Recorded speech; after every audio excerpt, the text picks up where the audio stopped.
Yeah, right folks, a little bit of a look at the garden today and have a look around at some things that are in the garden and what's going on. And looking around, there's the kale area at the front, and in here I've got some various kales and some really nice things for winter picking.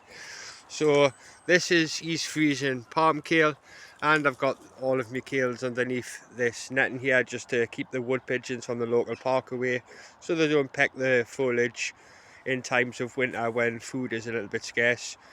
And although the birds are beautiful things, don't want them to eat me food, so the nets have to go over the top of these kale plants. But in here there's some East Frisian palm kale, and down there there's some Russian kale. And if we just go over this side past all this horse manure and straw that I've got in bags, you'll see that there's various other plants around here that are some really nice picking.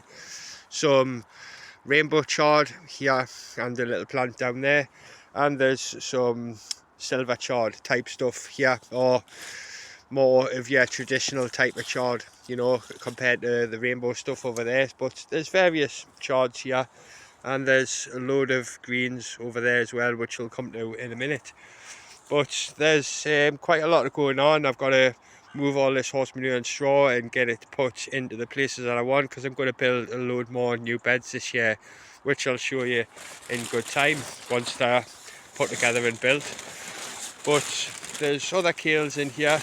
There's a nice Sutherland kale in there, and this is really nice picking, this stuff right here.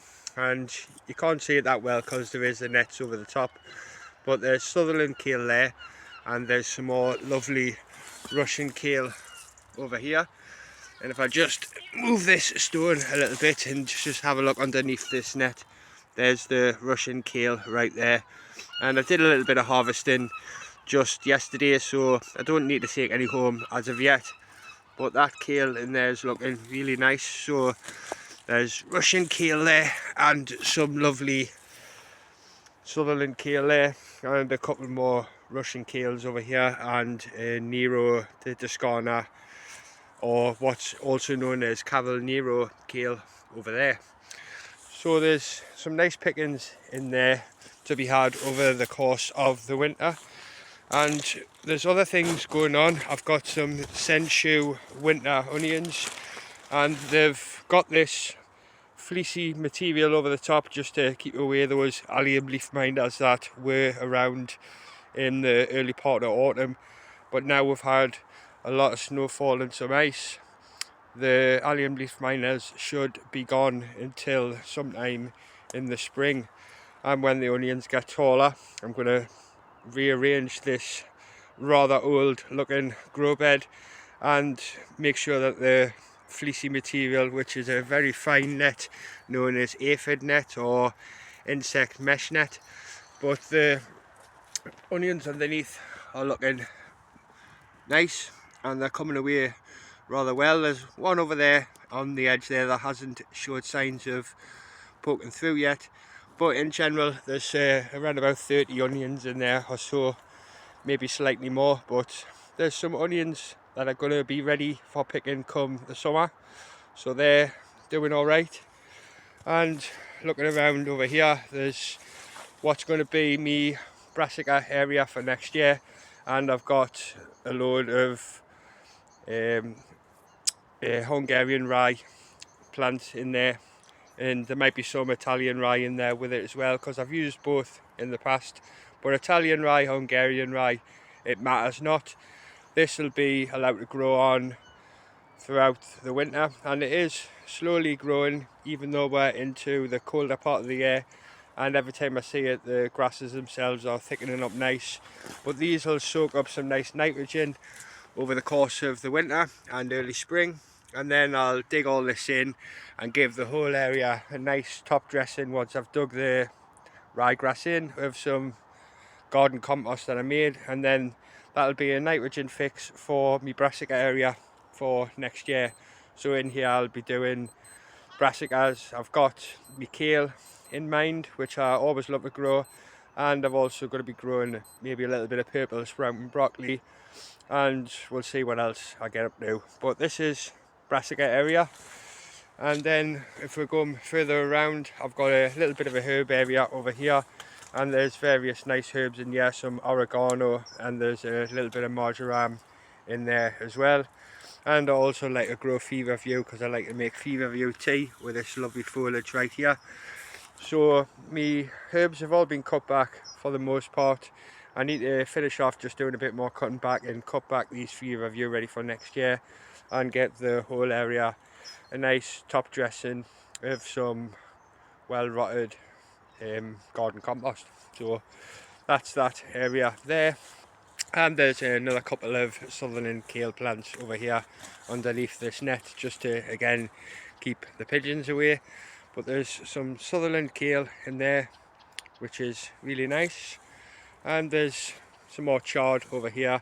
I did a couple of different sowings of chard, some early sowings and some later ones, and whatever spare plants I just planted in where they fitted, right? So I've put the chard in there, and over the course of what remains of November and beyond, I'll be able to pick some nice things from these.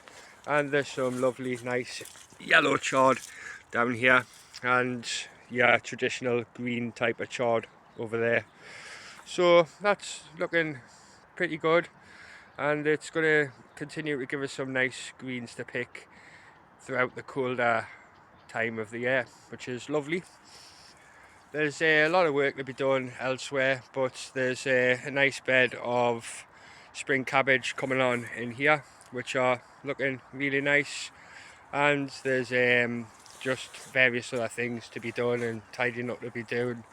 This area here has been already top dressed with some nice garden compost, so although that metalwork is rather unsightly, there's foxes on the site, so I just put that there so the foxes don't dig holes and spoil the beds. And there's wild cats that live on the site as well, so again they like to do a little bit of digging. So wherever there's a spare bit of ground where it's been top dressed, I just cover it over to keep the animals from digging in it, same as this bed here. And I'll put some pictures on my community post of what I've done with this bed to encourage a lot of worms in. I've put some grass clippings, cardboard, shredded autumnal leaves, and loads of coffee and some eggshells in there as well.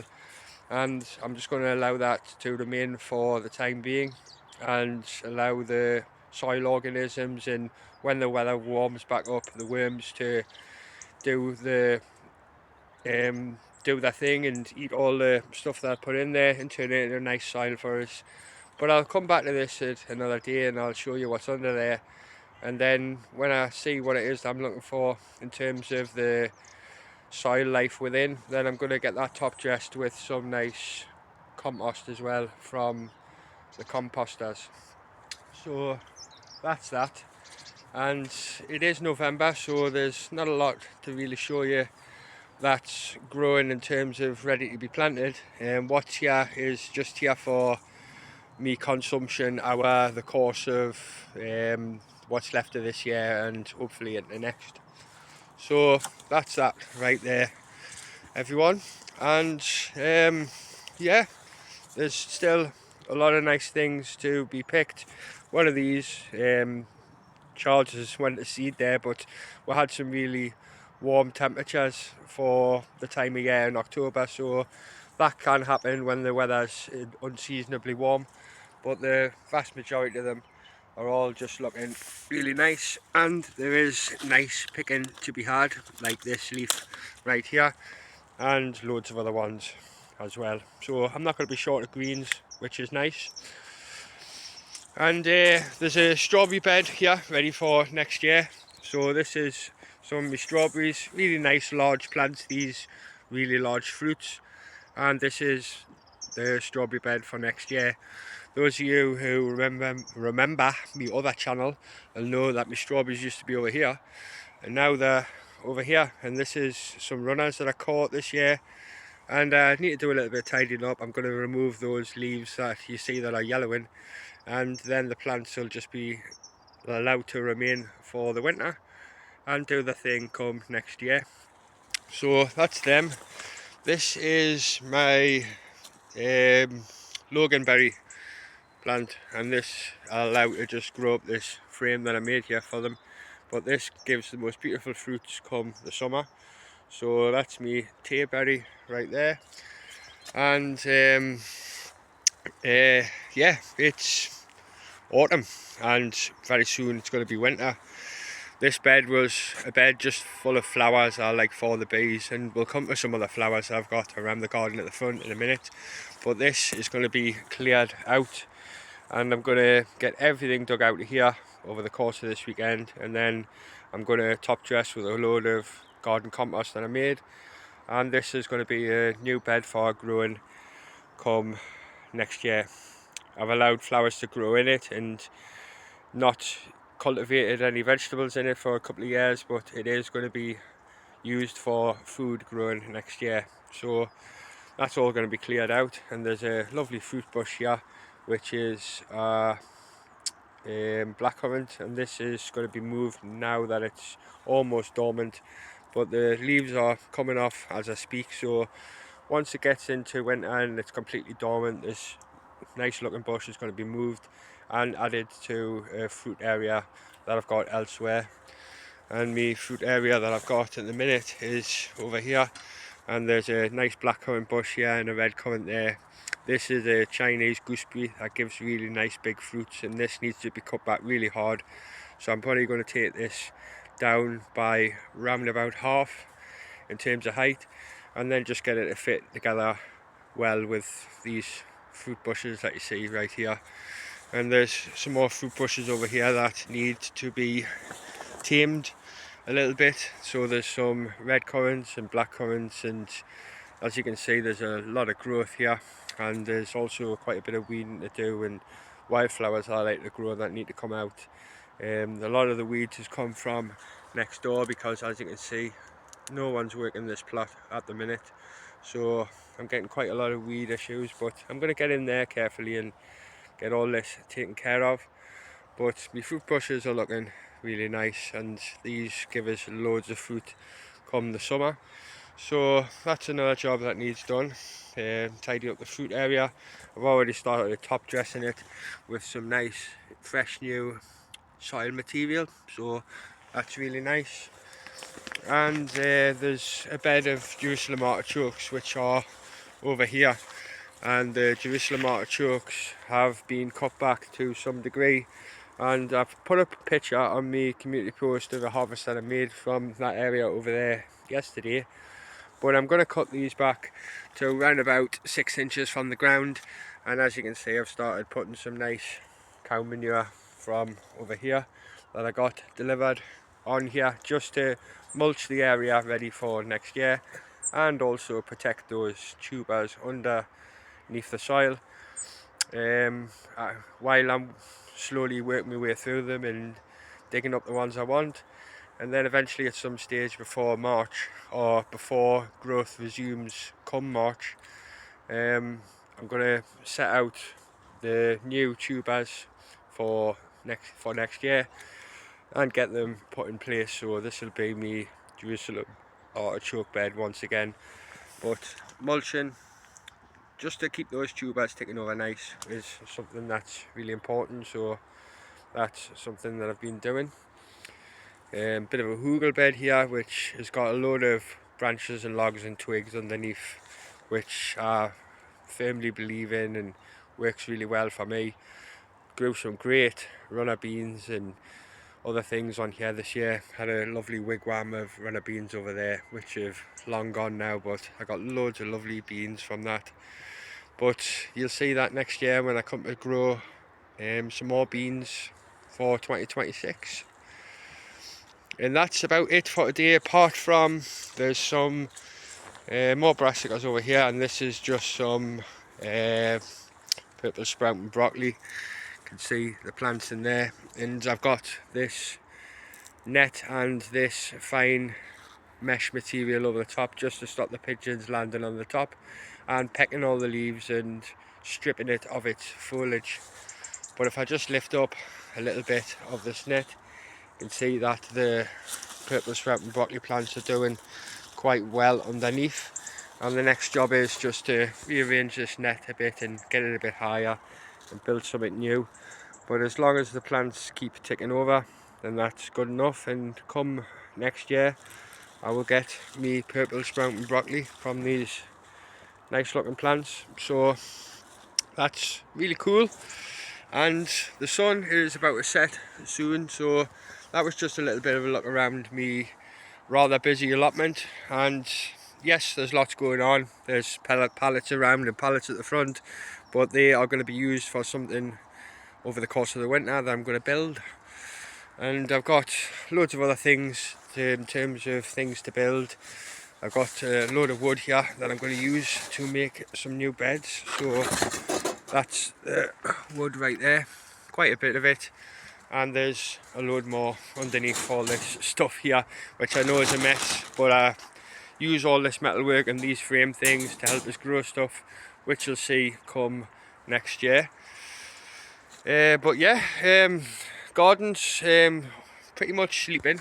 There's a load of wood in here, as you can see, and that's going to come into some really good use very soon.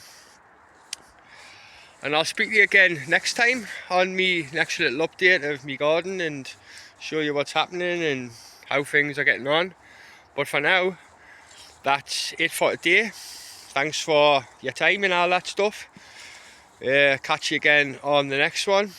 Gonna pick a little bit more chard today because just want some chard for the house, you know. So we'll hop over here. This is a Swiss mint plant which I'm gonna select an area for, and I'm gonna plant it in, and then come the spring I'm gonna take some nice cuttings of these and grow some more mint for next year. And I grow a lot of mint, which you're going to see at home because I do lots of mint growing there. And yeah, mint's a beautiful thing and something that is a really important thing that I like to grow for health reasons. But I am going to make a nice harvest of some of these leaves today.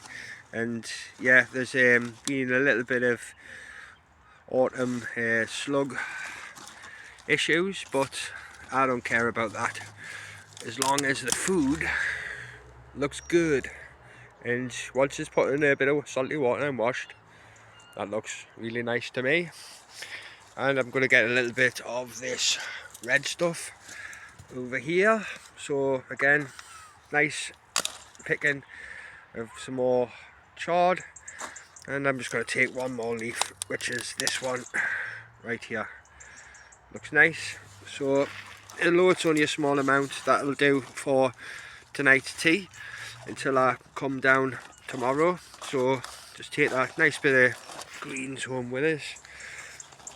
And I already picked some kale yesterday, so I'm not going to pick any more kale yet today, but there is nice kale to be had under them nets. And there's also some more Cavall Nero, which is over here behind this composting situation that I got going on, and I'll show you in here in good time what's going on in there. But for now I'm just using this to make soil for the garden, so that's really nice. But under here is my Cavall Nero, or Nero Descana as real seed call it, and I've got this on again just to keep those pigeons away and the birds, because they do like to peck at the kale and spoil things. But if we just have a little look underneath here, you'll be able to see what there is inside, and what there is inside is really nice. So just get this so I can get the net freed up, and there we go. And this is what is inside.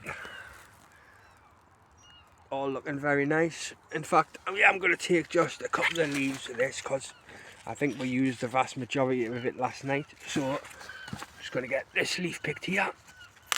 There's one, and another one there. And there's loads more to be picked throughout the course of the winter. But for today's tea, that'll do. I'm just going to put my net back into place here, which is a little bit makeshift and mend, but it does the job. Keeps those pigeons away. God damn wood pigeons. So there we go. I just put that back in place. And as you can see, there's really nice foliage in there. Beautiful. And the fine nature of this net means pigeons can't peck at the stuff that's underneath, which is really good. So happy with that. And I'm just going to take me bit of kale for tonight's dinner with my chard here. So there's more nice greens, which is lovely.